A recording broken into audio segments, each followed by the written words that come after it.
Mesdames et messieurs, c'est toujours un plaisir de vous retrouver pour le 7 heures. Tout de suite, les titres.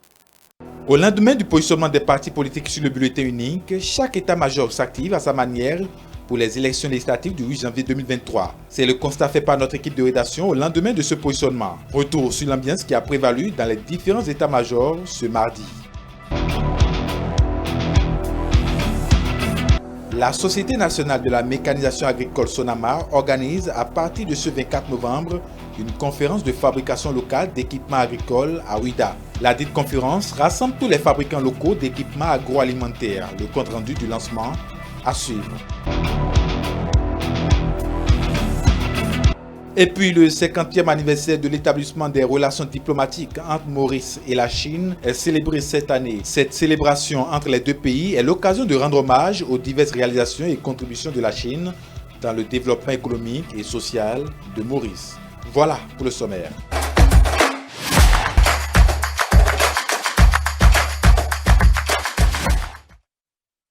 Bienvenue à vous si vous venez de nous rejoindre. Au lendemain du positionnement des partis politiques sur le bulletin unique, chaque état-major s'active à sa manière pour les élections législatives du 8 janvier 2023. Même s'ils ne dévoilent pas pour l'heure leur stratégie, on note tout de même des mouvements qui annoncent le rendez-vous du 8 janvier 2023. C'est le constat fait par notre équipe de rédaction. Nous le rappelons 24 heures après le positionnement de leur logo. Retour sur l'ambiance qui a prévalu dans les états-majors et dans la ville de Cotonou ce mardi. Reportage de Mathieu Bocor, Jeannot Dopéon et Paul-Esther Saoussi. Chaque parti politique en lice pour les élections législatives de janvier 2023 connaît en ce qui le concerne le positionnement de son logo sur le spécimen du bulletin de vote depuis ce lundi 21 novembre 2022. Chaque sympathisant connaît le logo de son parti. Donc, le moment opportun, il sait où mettre le cachet. Donc pour moi, ça ne pose aucun problème. Une étape importante du processus électoral vient d'être franchie. Les 7 partis politiques ont donc un objectif commun, parcourir le pays pour convaincre leurs militants pour le scrutin du 8 janvier prochain. Au lendemain du positionnement, l'ambiance dans les états-majors est calme. Une grande partie attend la campagne électorale. Notre planning, tel que nous l'avons élaboré, est assuré de façon rigoureuse, comme nous l'avons fait jusque-là. Grâce aux activités prévues dans ce planning, nous pouvons mener une campagne propre. Une campagne propre ne peut aboutir qu'à des élections propres. Il est question aujourd'hui de continuer de suivre ces activités avec la même rigueur et nul doute que nous aurons les résultats aussi probants, les résultats aussi élogieux. Nous n'avons pas envie de faire ces efforts-là pour rien. Le 8 janvier, ça doit se jouer avec nous. Il n'y a pas de souci au niveau de l'Union progressiste, le renouveau. Nous sommes déjà donc dans la suite du processus. Loin des sièges des partis politiques, l'ambiance est ordinaire. À quelques encablures du centre hospitalier universitaire Koutoukou-Manga de Cotonou CNHU, on aperçoit de loin un rassemblement. Ça discute du positionnement des partis politiques. Les commentaires vont dans tous les sens. Ça veut dire que la Sénat évolue. Nous-mêmes, population, très tôt, nous allons nous enquérir de là où se trouve tel parti ou tel. Quelque part, ça nous arrange, nous tous. Ici, on s'intéresse à la politique. La majorité à couteau tiré après la publication des médias des positions des candidats dans les circonscriptions électorales. Le débat sur la position des candidats se mène sans réserve du côté des militants des partis politiques. L'absence d'un candidat de la liste de son parti ne doit pas être une déception. Celui qui est fort sur ce terrain X et qu'on a ramené celui qui n'est pas fort là, il viendra lui donner mes secours pour pouvoir rafler, pour assurer à ses sympathisants ou partisans que voilà, c'est la même chose, c'est la même équipe. Donc, si vous votez pour celui-ci, c'est que vous votez pour moi. Donc, pour moi, par rapport au classement, ça ne cause aucun problème. Faut-il le rappeler? L'ancien député Guy Mitokpe a d'ailleurs réagi à son non-positionnement sur la liste de son parti ce lundi. Sur sa page Facebook, il écrit qu'il est motivé à travailler pour faire gagner son parti. Ne nous laissons pas distraire. Allons à la rencontre de nos populations, a-t-il conclu. Clôture ce lundi du pré-forum sur le genre organisé en prélude au dialogue de haut niveau de l'Union africaine. C'est bien sûr la ministre béninoise des Affaires sociales et de la microfinance qui a conduit la cérémonie. Un appel à l'inclusion réelle des femmes dans les délibérations politiques a été lancé, suivant le compte-rendu. En vous remerciant pour le niveau très élevé de nos échanges et de nos délibérations, je déclare close la présente réunion et je vous remercie. Clap de fin ce lundi 21 novembre 2022 du forum annuel sur le genre axé sur le thème la participation politique des femmes comme antidote au changement anticonstitutionnel de gouvernement. Durant 2 jours, cet espace collaboratif et inclusif dont l'objectif est de favoriser une participation significative des femmes dans les délibérations politiques a abouti entre autres à ces 2 grandes résolutions. La promotion de la masculinité positive en politique et de la pleine participation des femmes aux instances de prise de décision est une condition sine qua non aux stratégies que nous devons mettre en place pour la paix et la sécurité en Afrique. Vous avez aussi insisté sur la nécessité de développer des approches innovantes en vue d'une part de susciter l'engagement et la pleine participation des hommes à la promotion de l'égalité du genre et d'autre part de relever le défi de la prévention des changements constitutionnels, anticonstitutionnels de gouvernement. En prélude au 11e dialogue de haut niveau, les expertises conjuguées des participants à ce pré-forum annuel sur le genre ressortent que les changements anticonstitutionnels de gouvernement perturbent l'évolution de notre développement et l'atteinte des objectifs de développement durable ODD. À cet effet, la ministre des Affaires sociales et de la microfinance a fait cette sollicitation à l'endroit de l'Union africaine. Je voudrais solliciter la Commission de l'Union africaine pour une synthèse qui facilitera les travaux et la prise de décision à nos chefs d'État et de gouvernement. Notons qu'il est prévu à la suite de cet événement l'organisation d'un dialogue de haut niveau, toujours à Cotonou, au cours duquel vont être partagées les déclarations issues de ce forum. La Société nationale de la mécanisation agricole SONAMA organise les 22, 23 et 24 novembre 2022 une conférence de fabrication locale d'équipements agricoles à l'hôtel Terra Nostra de Ouida. La dite conférence rassemble tous les fabricants locaux d'équipements agroalimentaires. Plus de détails avec Emmanuel Amoussou et Édouard Capo. Fabrication des équipements agricoles au Bénin, stratégie de modernisation de la production locale. C'est autour de cette thématique que ces participants sont réunis. En l'occurrence, les fabricants locaux d'équipements agroalimentaires. À cet effet, le secrétaire général adjoint du ministère de l'Agriculture, de l'Élevage et de la Pêche, représentant le ministre, revient ici sur les raisons qui sous-tendent l'organisation de cette conférence. Cette conférence constitue un creuset de discussion visant à apporter des solutions adéquates pour le développement du secteur agricole en particulier et celui de l'artisanat en général. Il est attendu donc, dans un premier temps, des propositions d'action et dans un second temps, des éléments de stratégie permettant aux artisans fabricants d'équipements agroalimentaires de contribuer à l'augmentation de la productivité agricole et la réduction des pertes post-récolte, ceci en mettant l'accent sur la modernisation de la fabrication. Et pour cela, une feuille de route est attendue pour la mise en œuvre des actions que vous auriez définies dans votre stratégie. Ces 10 dernières années, un investissement important a été déployé afin d'assurer le développement du secteur de la mécanisation agricole au Bénin. Cependant, les fruits n'ont pas tenu la promesse des fleurs. C'est d'ailleurs ce pourquoi le directeur des opérations commerciales de la SONAMA a invité les participants à cette conférence à trouver des solutions idoines en vue du rayonnement de ce domaine. À la SONAMA, nous avons une mission qui est de contribuer à l'élaboration des écosystèmes autour des matériels agricoles. Si je prends par exemple tous les équipements qui sont sur la partie avant-récolte, il faut savoir que non seulement nous avons aujourd'hui proposé par la SONAMA des équipements de grande qualité, mais nous avons travaillé sur la mise en place de mécaniciens, la mise en place et la disponibilité des pièces de rechange, la formation des acteurs locaux, de manière à ce que nos clients soient satisfaits et quand ils achètent des équipements, ils ont la satisfaction d'avoir cet équipement qui peut travailler pour eux pendant 6 ans, 8 ans, 10 ans et même jusqu'à 20 ans, c'est notre ambition. Pour encourager les acteurs de la SONAMA et les aider à atteindre les objectifs fixés, le ministère des Enseignements secondaires, techniques et de la formation professionnelle ne compte pas rester en marge de cette lutte. Le ministère des Enseignements secondaires, techniques et de la formation professionnelle a élaboré la stratégie nationale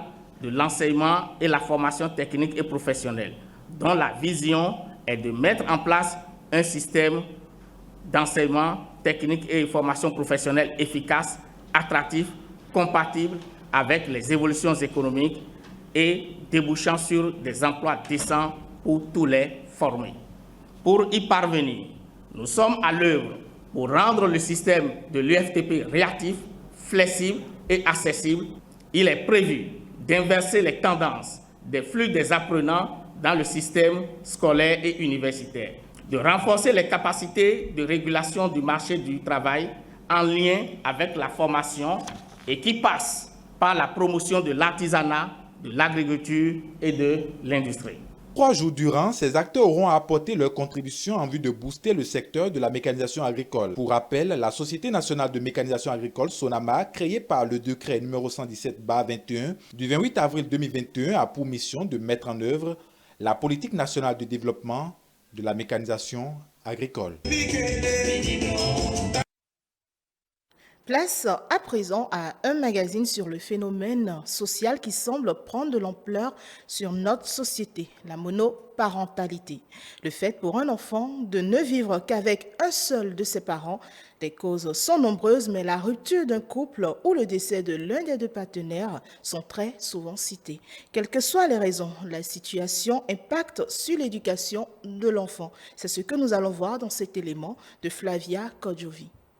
La monoparentalité est depuis les années 80 devenue un phénomène de société considéré par beaucoup comme mettant en danger la structure familiale. Les familles monoparentales se font de plus en plus constater au Bénin.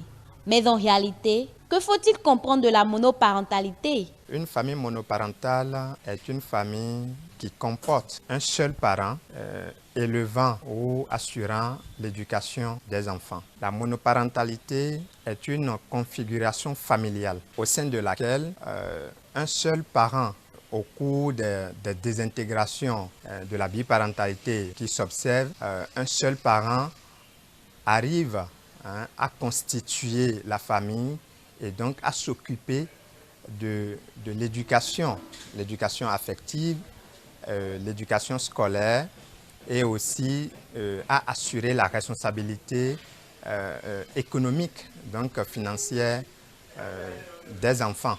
Tout comme le psychologue, la monoparentalité est vue presque de la même façon pour le sociologue.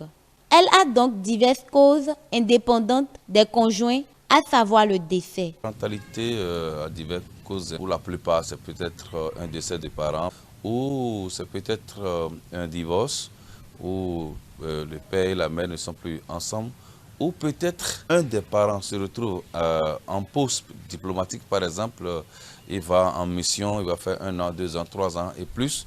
Et donc, l'autre parent est ici. La première cause vient de ce que les parents ne se comprennent forcément pas. À partir de ce moment, le divorce intervient. Il y a peut-être la mésentente. Lorsque l'amour déserte le forum entre les deux êtres, les 2 parents ne regardent plus dans le même sens. C'est difficile, c'est la débandade.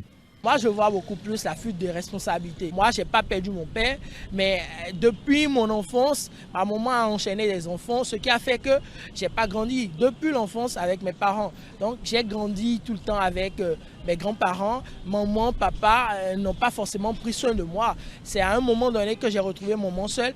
Papa, à un moment donné, a rejeté toutes les responsabilités. Et c'est maman seule qui a géré. À un moment donné, j'étais atteint psychologiquement. Moi, je suis dans le cas de ma mère. Je vis avec ma mère. C'est elle seule qui prend soin de moi.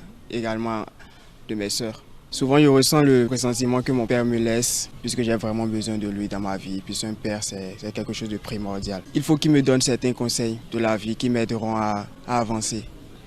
Des fois, je ne veux parler à personne, j'aime rester seul dans mon coin. Ce phénomène bien constaté dans notre société n'est pas sans conséquences. Elle impacte l'éducation et touche la psychologie de ces enfants dans le cas.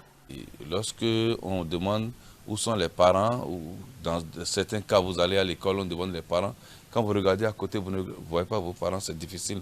Lorsque vous êtes monoparental et que vous voulez vous marier, je prends le cas d'un garçon qui veut se marier et que maman n'est pas là et que c'est papa, pour aller demander la main de la femme, c'est très difficile. C'est une tante qui peut-être ne vous aime pas qui va s'occuper de ça. C'est peut-être un oncle qui ne vous aime pas, mais qu'on est obligé d'aller chercher pour négocier, et négocier tout ce qu'il faut dans ce domaine-là pour vous. Ce n'est pas facile. Parce que la belle famille va dire, tu n'as pas de parents, tu n'as personne. Donc on est obligé d'aller chercher quelqu'un que peut-être on ne veut pas, mais on est obligé d'aller vers. Ou encore, vous allez quelque part, et pour faire le mariage, vous constatez que vous avez un seul parent, c'est un autre parent. Un oncle ou une tante qui supplée à la place de ma mère ou qui supplée à la place de mon père, parfois ce n'est pas complet.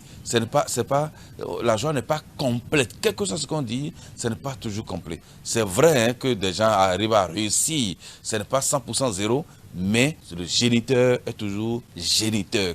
L'enfant n'a plus les deux sons de cloche. Normalement, il doit être éduqué par son père et sa mère. Si l'un d'entre eux quitte, c'est que forcément son éducation devient estropiée. Dieu a justement trouvé que quand il a créé la femme ne pourrait quand même pas rester seule. Donc il a créé l'homme. En même temps où ces deux-là ne sont quand même pas là pour participer à l'éducation, je pense qu'un seul parent participait très bien à l'éducation de ses enfants, même si entre-temps cela ne serait pas facile. Parce que si je prends une médaille, nos mères, elles sont toujours là du début jusqu'à la fin. Les pères ne sont forcément pas dans cette même dynamique. Les pères sont plutôt là comme des ordonnateurs dans le sens où il faut forcément donner l'argent de la contribution, le reste on s'en fout. Contrairement à nos mères qui sont là pour veiller aux petits détails quand il s'agit de l'éducation dans toute sa généralité. Une famille, c'est papa, c'est maman, c'est les enfants. Vous allez constater que parfois on rencontre des personnes qui ne savent pas parler aux gens. Oui. C'est parce que peut-être cette personne n'a pas vécu avec ses deux parents. N'est toujours pas une réaction normale. Quand à un moment donné de la vie, l'enfant réalise que jusque-là, c'est maman seul qui prend soin de moi, ou jusque-là, c'est papa seul qui prend soin de moi, ou réalise peut-être que l'un des parents est décédé et que c'est l'autre qui prend soin de lui, il est atteint psychologiquement. Un enfant qui se retrouve seul cherche toujours à se défendre dans tous les domaines, que ce soit sur le plan spirituel, que ce soit sur le plan et travail. L'enfant se défend pour dire, si je ne m'engage pas, si je ne m'efforce pas, si je ne relève pas des défis, je ne ferai pas devenir ce qu'on peut appeler un enfant déviant dans la rue. L'éducation étant le socle du développement et la base du savoir-vivre en société, il revient donc comme obligation aux parents de l'assurer. Il y a un conseil à prodiguer à ses parents, c'est de surtout penser à l'avenir des enfants. Parce que comme je me le dis souvent, les enfants qui naissent, les enfants qui viennent au monde ne demandent forcément pas ce droit ou bien ne demandent forcément pas à naître. Donc après, quand on pose un acte, c'est bien, mais assumer les responsabilités qui découlent de cet acte serait encore plus bien.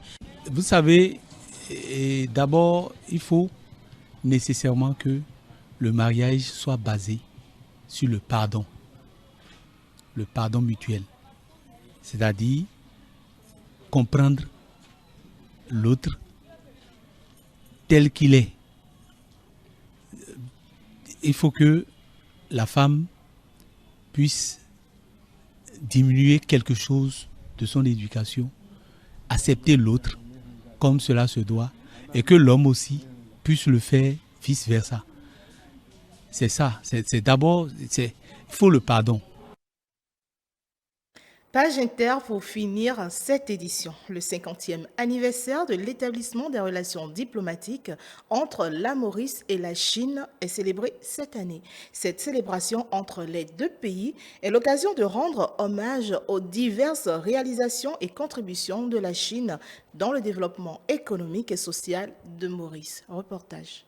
Cette année, nous célébrons le 50e anniversaire de nos relations diplomatiques entre la Chine et le Maurice. C'est un grand moment pour nous. Maurice est très fier de ses relations avec la Chine. On a gagné beaucoup en termes de partage. Nous avons vu les partages qui se font. La Chine est venue énormément à l'île Maurice en termes d'aide à l'infrastructure. Et je félicite la Chine de venir en aide à l'île Maurice et de voir aussi la vitesse auquel nous pouvons le faire. Parce que l'île Maurice est une petite île. Tout ce qu'on fait, si on fait une discipline, ça arrive facilement et on peut prendre ça comme exemple pour propager à travers l'Afrique.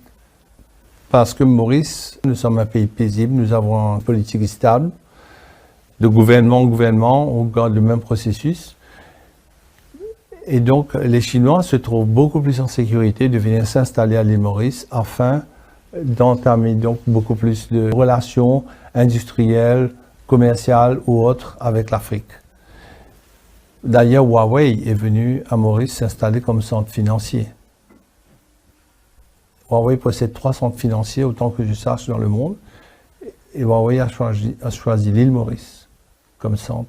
Et il y a eu d'autres petites sociétés chinoises qui viennent s'installer parce que nos services financiers, c'est très très reconnu. Nous sommes donc même classés premiers en Afrique et classés dans le top mondial. Et donc, c'est des climats que peuvent jouir les Chinois pour venir s'installer en Afrique à travers l'île Maurice. Et la Chine a signé l'accord de libre-échange avec l'unique pays africain, avec l'île Maurice, en 2019. Et on a mis tout en œuvre à partir de janvier 2021 quand je suis arrivé ici. Et donc, on est très content. Aujourd'hui, on voit beaucoup, les relations donc, de commerce s'est intensifiées. On a observé déjà la première année en 2021, il y a environ plus de 50% d'échanges en plus qu'on a fait en termes d'échanges de commerce. Et je pense que cela va s'intensifier maintenant que Maurice aussi va produire beaucoup plus pour essayer d'aider pour réduire la balance négative qu'il y a vis-à-vis de la Chine. Et nos échanges culturels, sportifs, politiques, et tout ça va s'intensifier avec les années à venir. Maurice et la Chine ont toujours eu des très très bonnes relations amicales. Et je pense que cela va s'approfondir. En tout cas, je suis ici en tant qu'ambassadeur. Je fais tout pour que cela puisse se faire. Et voilà, c'est la fin de cette édition, la suite de Le Réveil. Vous le suivez tout à l'heure, surtout, ne bougez pas.